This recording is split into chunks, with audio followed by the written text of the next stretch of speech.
Good evening to you, Peter. How are you? Hello, Theo. How's it, bro? How you going? You were born in Mayfair? That's correct, yes. Tell us something about a special Christmas event that you had growing up in Mayfair with your Lebanese family. I actually find it difficult to answer that question. And you guys probably wouldn't be too happy with some of my answers.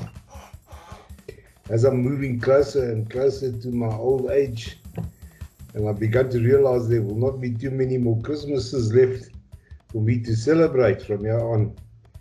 I think the best that I can say in retrospect is that they were all special. The good ones, the bad ones, the boring ones, simply because they were all mine. Will never come again, for me anyway. I suppose I could break them down into various periods in my life, like childhood, teens, young adult, mature adult, and so on. And most likely there'd be a story to tell as far as Christmas in Mayfair is concerned, and for me anyway. And it lasted into the early 80s. There was one common denominator that I remember. And what it was for me was that morning when you got up. And if you actually went and you stood outside, what you felt was a kind of peace. This was beautiful silence that just stretched all the way down the road or the avenue. It was like everyone was asleep, even though they probably weren't. That people were up and doing things, The mothers and wives were probably preparing for the lunch. And, if they had people coming over or, they were doing various things, but there was a sort of peace that enveloped the whole suburb. It was the most beautiful thing. So I suppose if you wanted to, you could call it the Christmas truce, a little bit like something that happened during the First World War. On Christmas night. Tell us something about that. No, well, it's just that, during the First World War, I think in about 1914, on Christmas Day, hostilities were ceased for the whole day. And you had the opposing forces were actually exchanging greetings and in some cases even gifts with each other. Yeah. And they were, they had this big Christmas carol sing-song from both sides of the line. It was weird. You're telling me in the middle of the war, on Christmas Day, they're going around with no fighting going on, everyone's celebrating Christmas, everyone's in a joyous mood, while they know that the next day all bets are off again? That's correct, yes. And that happened a couple of times during the First World War. Wow, I didn't know that. Yeah. And so if you want to look at it, maybe in some ways it was a bit like that. All hostilities ceased.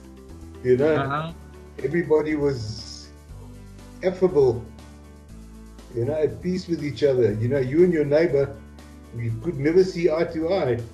Especially the guy across the road. I mean, if you both came out of your house at the same time to have a smoke, you wouldn't even look at each other. You had some argument a while ago, and you just not happy with each other, and you both stand there by your friend smoking and looking in opposite directions. But on Christmas Day, at least you nod to each other, and maybe you smoking, even look at each other. Sometimes, it helped. Sometimes, I don't know, I think with people, it's an amazing thing. There is that desire for peace amongst us. So the next day, if you bumped into any of these guys, it would be back to normal. It would be back to don't get in my way kind of attitude. Yeah, something like that, I would say. So tell me, in this day and age that we've reached, Do you think that Christmas has become too commercialized? Do you think that people are not celebrating the Christmas spirit enough? Or do you think it's just a day off for some people, a way to make lots of money? I think it's all of those, sure. But I also feel that there are those who still try and find a deeper meaning to it and try and show that and practice it. But amongst most people, unfortunately, it's become like that. As it was put the other day, it's become the happy holiday. That's it. You wake up in the morning, you have your happy holiday. It comes with gifts, and it comes with a lot of drinking and dry, and before you know it, the day's over and you've gone to bed, and it's Boxing Day. Quite appropriate for Mayfair, eh? Boxing Day has started. Well, the battlers had to have that attitude, maybe. I don't know, you tell me. Well, think about Mayfair. I mean, who were the people who comprised most of Mayfair? You were looking at, the builders and the plumbers and the electricians and the train drivers and the bus conductors and the post office officials. It's all blue collar mainly in Mayfair, and everyone was trying to make a living. You had a family or to support, and there was also one of the things about Mayfair also was a lot of heavy drinking going. How about that feeling of getting up in the morning and going to look for your presents and going to open them, and that whole innocence that comes with the idea of Santa Claus, Christmas, something is special. Sure. And some of us still try to instill it in our children, to try and generate that feeling of excitement, and joy. And in some households, I'm pretty sure it's happening. And when you're much older, very difficult to get that feeling back in yourself, because maybe you're looking at it from a different perspective as well. The only thing that I feel that what we still have to do is to get that appreciation is not quite the right word. It's like a deep inner sense of gratitude for the day.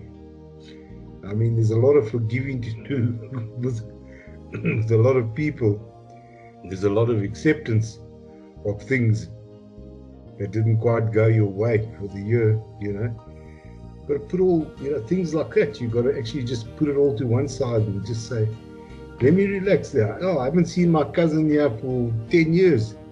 Let me go sit and chat with him, get some enjoyment out of our interaction, So do you think just going through the motions of a celebration? Well, that depends on you, doesn't it? You've got to make up your mind as to whether you want to make a day of it. So we choose to be happy. Yeah, we have to actually choose to be happy on that day. Otherwise, you can be as miserable as sin for the whole day. And what does it benefit? We choose to find some peace in ourselves, not to be fighting with our next door neighbor. Yeah, I think so. Well, that was the original message of Christmas, wasn't it? I mean, when the angels were up there in the sky and they were all singing peace on earth and goodwill to all mankind, Right. And they were probably singing it all the way down the streets of Mayfair, Yeah. While they were doing this, maybe we can ask old Jimi Hendrix to put in a solo. Jimi Hendrix. He wouldn't sing anything. His solo would be peace to the world and a Merry Christmas. Did you guys not go to church the night before? Sure, the midnight mass is great. It also added to the atmosphere and the ambience of that whole Christmas thing. To wake up and stagger off half asleep and go stand in a church and listen to the choir and the music and hear the mass being celebrated and all these other people doing the same. It gave a certain poignancy, a sort of atmosphere to the whole thing. It made it, great. Was it a very visible thing when Christmas was around? Back then in those days it was quite a thing. It all added to it. I mean, you went and you bought your colored streamers and and your lights and whatever it is, and you hung it up. It was all, and if you could afford it, you put up a tree as well, or you created your own tree and decorated it. Changed the whole atmosphere inside the house. And I want my Christmas lights, and I want my Christmas tree. You do, eh? Good for you. All I want to say to my friends and all my connections on Mayfair Talks is I wish you and your families a beautiful, happy Christmas and a joyous New Year. Lovely. Lovely. Thank you, Peter. Thank you very much. So tell me, Peter, what do you want for Christmas? At my age, I want another Christmas, but at my age, I want another Christmas, but at my age, I want another Christmas, but you can't take away my Christmas. Can't take away my Christmas. Been there all my life. Been there all my life. I'm all for Jesus, even if it ain't alright with you. You can't take away my Christmas. I've had some good ones, and I've had some bad ones too. It's always been there in my life, it's always seen me through. You can have your happy holiday and your brand new point of view. You can try to kill the feeling, but it will never do. Can't take away my Christmas, can't take away my Christmas. Been there all my life, been there all my life. I'm all for Jesus, even if it ain't alright with you. You can't take away my Christmas. You can have a blessed Ramadan and a joyful Hanukkah too, but you won't take away my Christmas. That's all I'm saying to you. The beautiful lights of Diwali with Krishna coming through. Buddha found his nirvana, the great spirit in the blue. You can't take away my Christmas, can't take away my Christmas. Been there all my life, been there all my life. I'm all for Jesus, even if it ain't alright with you. You can't take away my Christmas.